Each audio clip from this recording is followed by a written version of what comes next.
आप सबका बहुत बहुत स्वागत। हमें एक बात माननी पड़ेगी। हिंदुस्तान में दो विचारधाराएं हैं, एक कांग्रेस पार्टी की विचारधारा और एक आरएसएस की विचारधारा।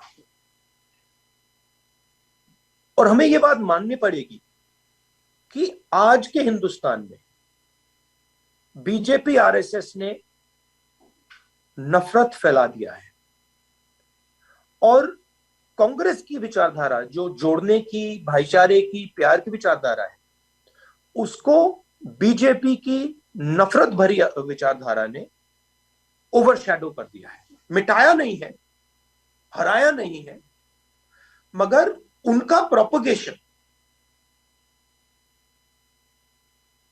हमारे प्रोपगेशन से ज्यादा है।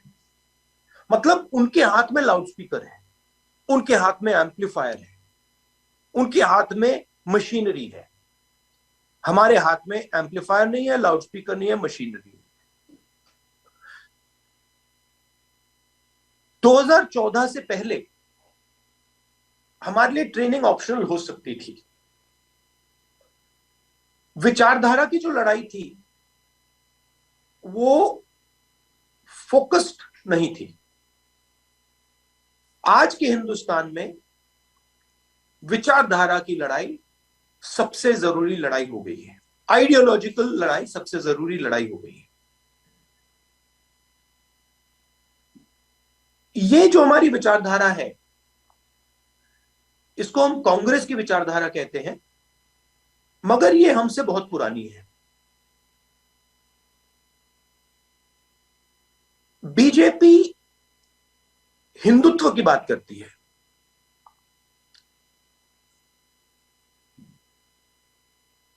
हम कहते हैं कि हिंदू धर्म में और हिंदुत्व में फर्क है,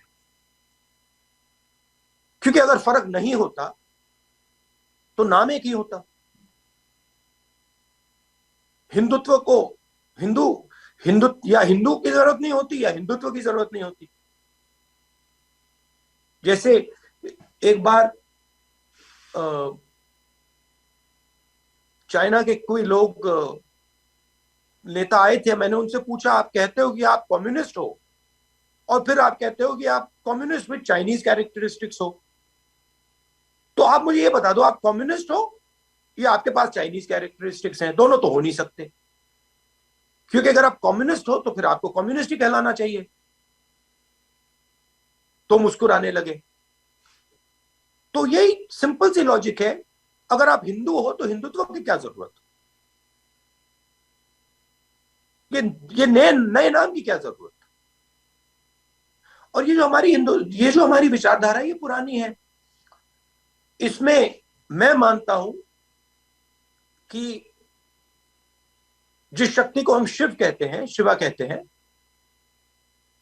उसका वो ये एक प्रतीक थे। कबीर, गुरु नानक, महात्मा गांधी, बहुत सारे लोगों ने इस विचारधारा को अपनाया और फैलाया। उनके भी आइकॉन्स हैं, हमारे भी आइकॉन्स हैं। उनके आइकॉन सावरकर, हमारे आइकॉन महात्मा गांधी।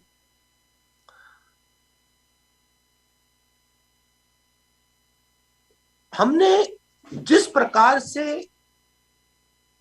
अपनी विचारधारा को, जिस गहराई से अपनी विचारधारा को समझना चाहिए और फैलाना चाहिए, वो हमने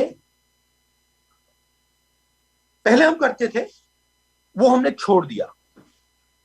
और उसके कारण थे, किसी की गलती नहीं मगर कारण थे। मगर अब समय आ गया है कि हमने अपनी विचारधारा को अपने संगठन में गहरा करना है। इसके लिए हमें 100, 200, 300, 400 लोगों की जरूरत है। जो इस विचारधारा को गहराई से समझें और अपनाएं, इस विचारधारा को बन जाएं,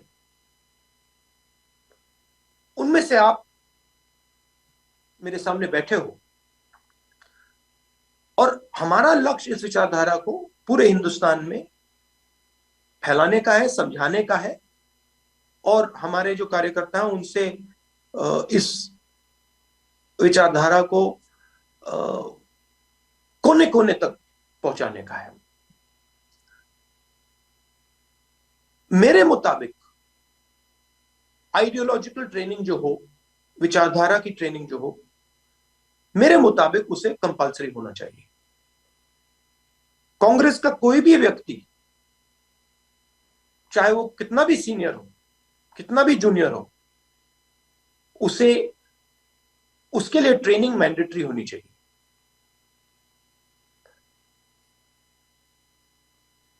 और सिस्टमैटिकली अलग अलग लेवल्स की ट्रेनिंग पूरे देश में हमें करनी है। मैं सोचता हूं कि अगर हमने अपनी विचारधारा को अपने संगठन में गहराई से फैलाया,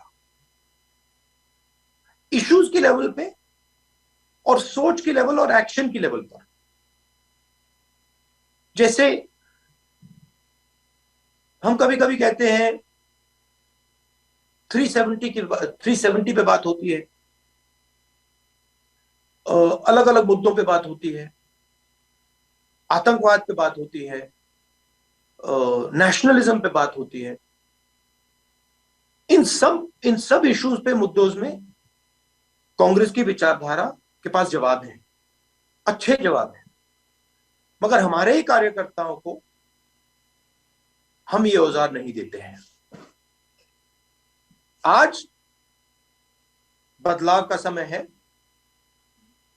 हमें ये औजार अपने हर एक कार्यकर्ता के हाथ देना है। इसलिए आप सब आए हैं। मैं आपको बधाई देता हूं और काफी कॉन्फिडेंस से कहता हूं, विश्वास से कहता हूं कि जिस काम के लिए आप आज निकले हैं, उस काम को गहराई से आप पूरा करके दिखाएंगे, और मैं भी आपके साथ इस काम को पूरा करके दिखाऊंगा। To conclude, you are the Congress party. आप कांग्रेस पार्टी हो, और ये जो इतिहास है जिसको गांधी जी आगे ले गए, this tradition that Mahatma Gandhi has taken forward is inside you. ये आपके अंदर है, ये आपके खून में है। कभी कभी आजकल कांग्रेस के लोग बीजेपी में चले जाते हैं, आरएसएस में चले जाते हैं। अभी उत्तराखंड में मेरी आर्या जी से बात हुई। आर्या जी आरएसएस बीजेपी में गए, वापस आए, और मैंने उनसे पूछा, भैया बताओ वापस क्यों आए? और उन्होंने कहा, राहुल जी नहीं करता, वहां पे जिया नहीं जाता, वहां पे हमें घुटन सी होती है।